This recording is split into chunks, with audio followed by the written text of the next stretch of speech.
Dear student, welcome to my YouTube channel. Metric পৰীক্ষাত fail কৰা ছাত্ৰ ছাত্ৰীক উত্তীৰ্ণ কৰাই দিবনে? মেট্ৰিক ফেল ছাত্ৰ ছাত্ৰীয়ে এতিয়া কি কৰিলে উত্তীৰ্ণ হ'ব পাৰিব?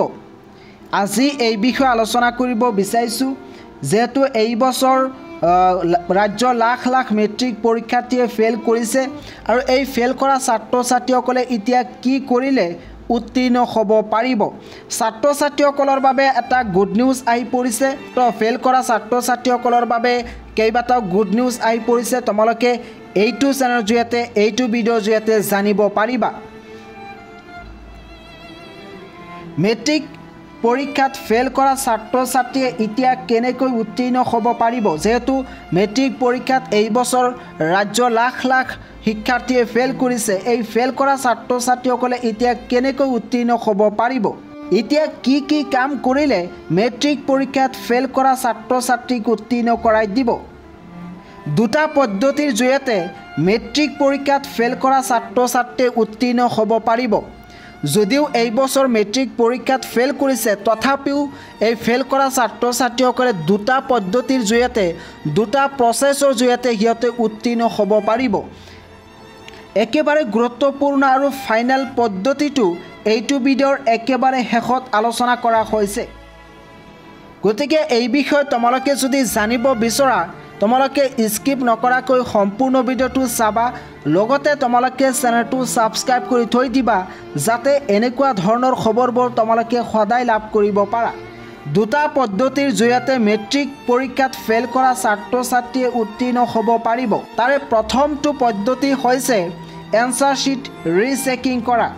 অৰ্থাৎ তোমালোকৰ যদি ডাউট আছে যে মই অসমীয়া ছাবজেক্টত পাছ কৰিম কিন্তু অসমীয়া ছাবজেক্টত ফেল আহিছে, তেতিয়াহ'লে তোমালোকে এই এনচাৰ শ্বিট ৰিচেকিং কৰিব পাৰিবা। অৰ্থাৎ ৰিচেকিঙৰ বাবে তোমালোকে এপ্লাই কৰিব পাৰিবা। ধৰি লোৱা যে তোমাৰ গণিত ছাবজেক্টত 85 পাব লাগিছিল কিন্তু সেইটো ছাবজেক্টত কেৱল মাত্ৰ 30 মাৰ্ক পালা, তেতিয়াহ'লে তুমি সেই ছাবজেক্টটো ৰিকল কৰিব পাৰিবা। সেই এনচাৰ শ্বিটটো তোমালোকে ৰিকল কৰিব পাৰিবা, অৰ্থাৎ এনচাৰ শ্বিট ৰিচেকিং কৰিব পাৰিবা। ধৰি লোৱা যে তুমি এৰাবিক নাইবা যিকোনো ছাবজেক্টত পাছ কৰিবা কিন্তু সেই ছাবজেক্টত কিবা কাৰণত ফেল আহিছে, তেতিয়াহ'লে তোমালোকে সেই এনচাৰ শ্বিট ৰিচেকিং কৰিব পাৰিবা, তাৰ বাবে এপ্লাই কৰিব পাৰিবা। কেনেকৈ এপ্লাই কৰিব লাগে আৰু এপ্লাই কৰোঁতে কিমান টকা লাগে তোমালোকে সবিশেষ এইটো চেনেলৰ জৰিয়তে জানিব পাৰিবা। গতিকে তোমালোকে এতিয়াই চেনেলটো ছাবস্ক্ৰাইব কৰি থৈ দিয়া। একেবাৰে গুৰুত্বপূৰ্ণ আৰু ফাইনেল পদ্ধতিটো হৈছে কম্পাৰ্টমেণ্টেল পৰীক্ষা। এই বছৰ কিন্তু ৰাজ্যৰ লাখ লাখ মেট্ৰিক ফেল ছাত্ৰ ছাত্ৰীসকলৰ বাবে সেৱাই এটা পৰীক্ষা পাতিব আৰু সেই পৰীক্ষাটোৰ নাম হৈছে কম্পাৰ্টমেণ্টেল পৰীক্ষা। অৰ্থাৎ যদি মেট্ৰিক পৰীক্ষাত ফেল কৰে তেতিয়াহ'লে সেই ফেল কৰা ছাত্ৰ ছাত্ৰীসকলৰ বাবে সেৱাই আকৌ এটা পৰীক্ষা পাতে। সেই পৰীক্ষাটোৰ নাম দিছে কম্পাৰ্টমেণ্টেল পৰীক্ষা আৰু সেই পৰীক্ষাৰ জৰিয়তে ফেল কৰা ছাত্ৰ ছাত্ৰীসকলে উত্তীৰ্ণ হ'ব পাৰিব। এতিয়া প্ৰশ্ন হৈছে যে কোনসকল ছাত্ৰ ছাত্ৰীয়ে উত্তীৰ্ণ হ'ব পাৰিব? ইয়াৰ আগৰ বছৰত যদি আমি ন'টিছবোৰ চাওঁ, ন'টিফিকেশ্যনবোৰ চাওঁ, তেতিয়াহ'লে দেখিবলৈ পাম যে এটা দুটা নাইবা তিনিটা ছাবজেক্টত ফেল কৰা ছাত্ৰ ছাত্ৰীসকলে কম্পাৰ্টমেণ্টেল পৰীক্ষা দিব পাৰে আৰু সৰ্বমুঠ 170 অৰ্থাৎ 170 নম্বৰ পোৱা ছাত্ৰ ছাত্ৰীয়ে এই কম্পাৰ্টমেণ্টেল পৰীক্ষা দিব পাৰিব। যদি চাৰিটা ছাবজেক্টত ফেল কৰে তেতিয়াহ'লে কম্পাৰ্টমেণ্টেল পৰীক্ষা দিব নোৱাৰে। যদি পাঁচটা ছাবজেক্টত ফেল কৰে পৰীক্ষা দিব নোৱাৰিব।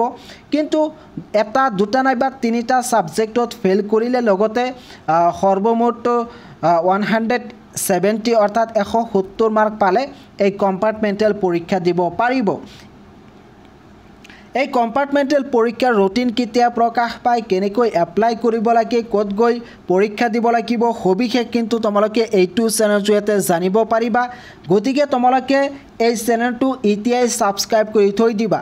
আৰু যদি কম্পাৰ্টমেণ্টেল পৰীক্ষাৰ বিষয়ে তোমালোকৰ কিবা ডাউট আছে, কিবা প্ৰশ্ন আছে, তেতিয়াহ'লে এইটো ভিডিঅ'ত কমেণ্ট কৰিবা, মই তোমালোকক নেক্সট এটা ভিডিঅ'ৰ জৰিয়তে জনাই দিম। যেহেতু তোমালোকে ইতিমধ্যে মেট্ৰিক পৰীক্ষাত ফেল কৰিলা, এতিয়া তোমালোকৰ হাতত মাত্ৰ দুটা পদ্ধতি আছে।